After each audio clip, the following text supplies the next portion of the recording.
Good morning. We are extremely pleased that you are here. We are extremely pleased that we are here.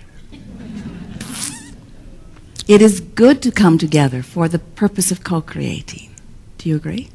Yes. You are knowing what you are wanting? Really? Well, you know right now it changes, doesn't it? You like how it changes? You like how it evolves and expands? Are you enjoying the evolution of your desire? Yes? No?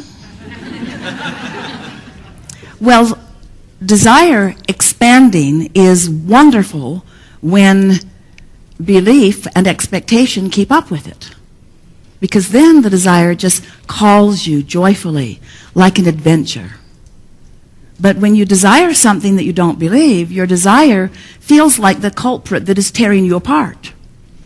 Oh, I felt better before I wanted that thing that I can't have, and that thing that I can't have. But from your broader point of view, there are none of those things that you cannot have. There is nothing that life can propose to you through the contrasting focus that cannot become a manifested actuality in what you call your real life experience. Now, we don't really agree with you on what you think your real life experience is, because we know that when life inspires you to a new desire, that that's the real life experience, because that's what rings our bells.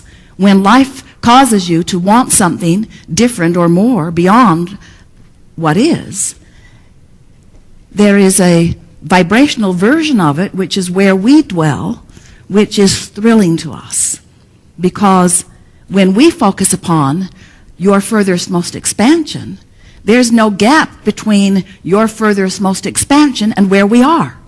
So we just experience the bliss of the expansion. But if you expand because desire causes you to do it and you don't go with the expansion, then you have, to some degree, a resistant gap that can go from even hope. Even in hope, there's a little gap. I want it and I hope I'll get it. Gap. I want it and I doubt I'll get it. Gap. I really, really, really, really want this thing I really, really, really, really don't believe. Deadly. In other words, feels awful, doesn't it? To want something, really want something and not believe it. Oh, don't do that. Find a way to believe in what you want. Find a way to believe in what you want until you know it, even before it's manifested. And that's what trips you up. You don't want to do it that way. You don't want to do it that way. You want evidence first, and then you'll believe it. Doesn't work that way. And you say, well, it must work that way, because I haven't believed a lot of things that have eventually come about. And we say, not until you stopped not believing them.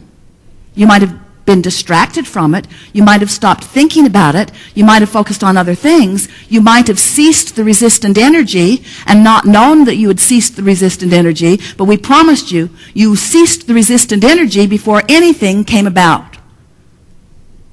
You cannot want something and doubt it and manifest it. So what is a manifestation anyway? You manifest the car in your garage. Oh, that's a manifestation. I can punch my hand softly into the delicate side of it. I can feel that it's made of something, I know not what these days. It doesn't make the same sound when I punch it today that it did when I was a teenager. It used to hurt more when I punched it. But it's real. I can feel it. I can feel the materialism of it. That's a manifestation, Abraham. Or my lover coming to me, that's a manifestation. And we say, we agree. Manifestation is all of that. But manifestation, we would like you to begin to regard manifestation as what's happening with you in the moment. As Esther and Barbara were coming through the airport in San Diego, they came to the security check, and it seemed to be all blocked up. It was a small one, but it was still not moving. And the nice man, they were in the flyby lane at Southwest, and so they just sort of sailed by a lot of people. But then they came to the place, and the man took Barbara's and let her through, and then went like this to Esther. And Esther said, oh, no, you have to let me go with her. because she has to help me with my stuff.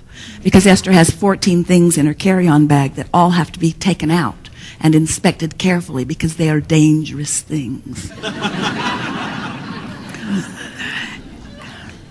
And then Barbara said to him, "Oh, please let me go without her."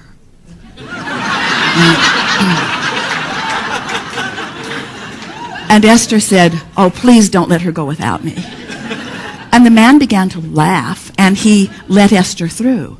And then looked at the people behind Esther and went like, "My hands are tied. These are powerful women."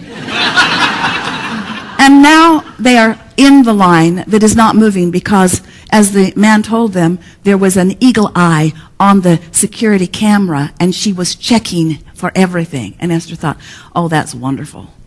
But then Esther had taken everything out of her bag, and so there was no worry about it. And so they went through, and Esther was really proud of herself because she had packed so carefully and unpacked so carefully. And so she sailed right through. But then Barbara's bag had to go back for a check because there was a bottle of water in it. And Esther is laughing because Barbara is the one who is counseling her on how to fly, and she has a bottle of water, a forbidden bottle of water, because everyone knows how dangerous water can be. You could wet someone's face with water. And so Esther is laughing because Barbara has been caught with her water, and Barbara is laughing because Barbara has been caught with her water. And the man offers to let them step outside and drink it as if it mattered. You can go back and start again if this water matters to you. And now they're all laughing. And then he takes her bag back through, runs it through again. And when he came back with the bag, Barbara is sitting at a table, putting her shoes on. And the man walked to another table, and Barbara said, "Wrong table." And he said, "No, you're at the wrong table." And Barbara said, "No, you're at the wrong table." And he said, "No, you're at the wrong table." And then he went to the table where Barbara was, and now they're all laughing. And then he took the bag back through, ran it through again, and told her he needed to check it one more time. And both Barbara and Esther looked at him in surprise and amazement, and he said, "Gotcha."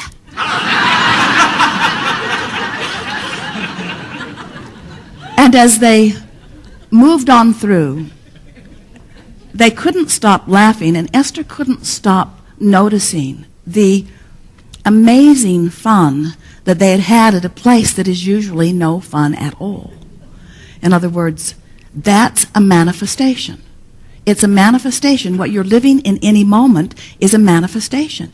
Manifestations surrounding you. The people you meet, manifestations. The way they play with you or not, manifestations. The way you feel as you move through your day, manifestations. Your life is unfolding. Manifestation, manifestation, manifestation, manifestation. And it keeps moving. Have you noticed?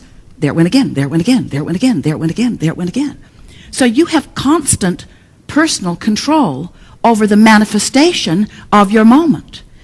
And what trips you up often is you're looking long term where you have not enough power or not enough clarity, and letting the future, to which you have not enough answers right now readily available to you, concern you, where if you would just be present in the moment and be aware of the manifestation that's happening now and adjust your vibration accordingly. In other words, that little bit of fun got more fun started, and now they come to a place where there are two seats but not together. And what's sitting in the seat that is between the seats is a magazine and a cell phone. And so Esther is thinking, well, I'll sit on this side of the magazine and the cell phone, and Barbara can sit on the other side of the magazine and the cell phone. But Barbara is thinking, that's ridiculous. I'm going to move the magazine and the cell phone. So she did what Esther thought was a forbidden thing. She touched someone else's things and moved it to another seat and explained to the man who had told them that someone had been sitting there, well, now he sits here.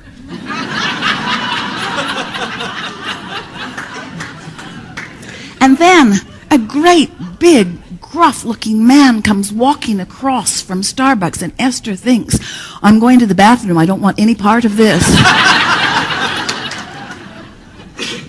And as he comes to his telephone, which has clearly been moved, Barbara said, "We moved you." And he said, "You were so gentle, I didn't even feel it." And Esther began to realize that now the momentum of fun was started. There was no ending to what the day was going to provide. In other words, you just can't get into a place where you're feeling good, where you're loving the people of your planet, where the people who want to play with you are coming to you. You just can't get on that sort of vibrational roll without acknowledging these are manifestations. And what we want to call your attention to is that the most significant manifestation of all, have you been listening to us for a while? Some of you have for a very long while. And have you heard us say? Yes, you've heard us say on endless occasions, because we say it every time we get together with you. We say it several times every opportunity we have. Everything that everyone wants or ever has wanted or ever will want is because they believe they will feel better in the having of it. They believe they will have a good feeling emotional response in the receiving of this other thing that they think they want. And what we want to convince you of is that what you want is the emotion. What you want is the good feeling. The other stuff's just the justification that you give for having it. In other words, I want prosperity because I will feel better, and I want a lover because I will feel better, and I want this because I will feel better. I want everything that I want because I believe I will feel better in the having of it, and I believe I will not feel good in the absence of it. But it is the emotion that is the primary manifestation. Hear that. Your emotion is your primary manifestation. And if you can hear that, if you can leave with that today, if you can know it in the way we know it, then you will have control of the only manifestation that matters, which is the way you feel. And when you get control of that one, you've got control of every other manifestation. You've got control of financial manifestations, of physical manifestations, of relationship manifestations, of worldwide manifestations, of weather manifestations. You have control of every other manifestation if you deal with the only manifestation that matters, which is, how am I manifesting in this moment? Which means, how much of me? Oh, hear this. It's the first time we've said it this well. Oh, we forgot. No, we didn't forget. How much of me am I allowing to manifest here and now? How much of me is playing with you now? How much of me are you getting? Are you getting the pinched off version because I'm choosing something that bothered me last night and that I worried about? Am I choosing something that only allows a little bit of the manifestation of me to be here so you get the raw, ragged-edged, on-retoed version of me? Is that the manifestation that you're getting of me? Or are you getting the full-blown, tuned-in, tapped-in, turned-on, source energy manifestation of me? That's the manifestation. So your car is a manifestation, yes, but everything that you want, you are the creator of you. You are the creator of you in your moment, you in your conversations, you with the security guard, you with the strangers, you with your friends, you with your lovers. You are the creator of you. You are the creator of you. You are the creator of your manifestations, moment by moment by moment by moment by moment, and you've got control of that.